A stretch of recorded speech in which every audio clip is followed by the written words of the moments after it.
क्रोधी व्यक्ति का जीवन बदल देगी। गौतम बुद्ध की ये कथा। एक दिन गौतम बुद्ध अपने शिष्यों के साथ एकदम शांत बैठे हुए थे। उन्हें इस प्रकार बैठे हुए देख शिष्य चिंतित हुए कि कहीं वह अस्वस्थ तो नहीं है। एक शिष्य ने उनसे पूछा कि आज वह मौन क्यों बैठे हैं, क्या शिष्यों से कोई गलती हो गई है। इसी बीच एक अन्य शिष्य ने पूछा कि क्या वो अस्वस्थ है, पर बुद्ध मौन रहे।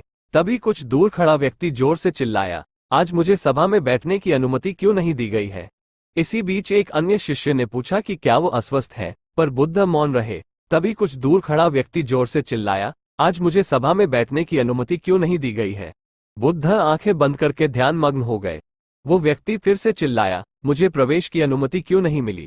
इसी बीच एक उदार शिष्य ने उसका पक्ष लेते हुए कहा कि उसे सभा में आने की अनुमति प्रदान की जाए। बुद्ध ने आंखें खोली और बोले, नहीं, वो अछूत है, उसे आज्ञा नहीं दी जा सकती। ये सुनकर शिष्यों को बड़ा आश्चर्य हुआ।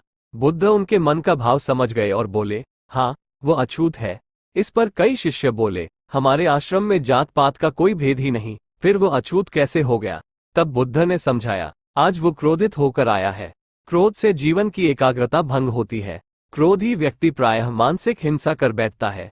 इसलिए जब तक वह क्रोध में रहता है तब तक अछूत होता है।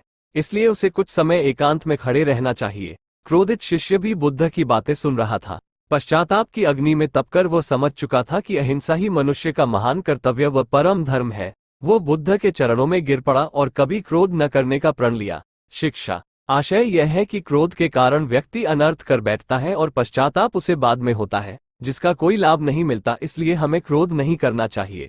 असल मायने में क्रोधित व्यक्ति अछूत हो जाता है और उसे अकेला छोड़ देना चाहिए। क्रोध करने से तन, मन और धन तीनों की हानि होती है। क्रोध से ज्यादा हानिकारक कोई और वस्तु नहीं है।